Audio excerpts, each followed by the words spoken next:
Assalamualaikum warahmatullahi wabarakatuh. Perkenalkan, nama saya Yulia Ivani dengan NIM 200170131. Video ini saya buat untuk memenuhi tugas ujian tengah semester mata kuliah dialektologi. Pada video ini saya akan membahas materi mengenai pertumbuhan dan perkembangan dialek. Di sini saya akan membahas dua poin. Yang pertama yaitu pertumbuhan dialek, yang kedua perkembangan dialek. Yang pertama, pertumbuhan dialek. Menurut Alwi dan kawan-kawan tahun 2005, halaman 1220. Konsep tumbuh ialah timbul atau hidup, bertambah besar atau sempurna.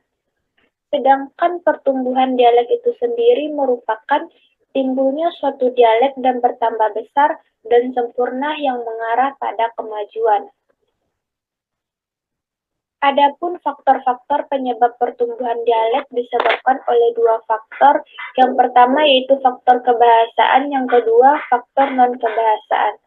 Yang pertama, faktor kebahasaan disebabkan oleh pertumbuhan dialek dalam peranan dialek atau bahasa yang bertetangga.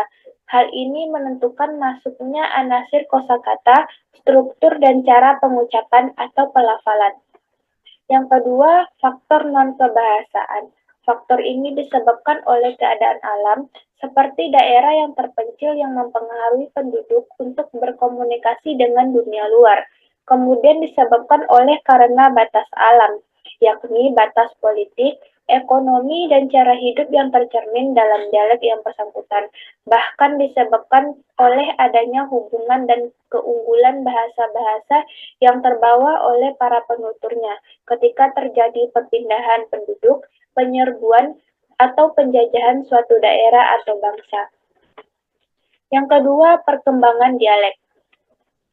Menurut Alwi dan kawan-kawan, tahun 2005 halaman 538, perkembangan adalah menjadi besar atau banyak. Sementara itu, perkembangan dialek yang dimaksudkan yaitu perluasan wilayah atau pemakai dialek. Faktor penyebab perkembangan dialek ada dua. Yang pertama, masuknya unsur-unsur bahasa lain. Masuknya unsur-unsur bahasa lain ini seperti masuknya unsur-unsur bahasa nasional ke dalam bahasa daerah, dan masuknya bahasa nasional dan bahasa baku daerah ke dalam dialek. Hal ini bisa terjadi melalui berbagai saluran seperti sekolah atau lembaga pendidikan dan saluran budaya. Yang kedua, faktor sosial.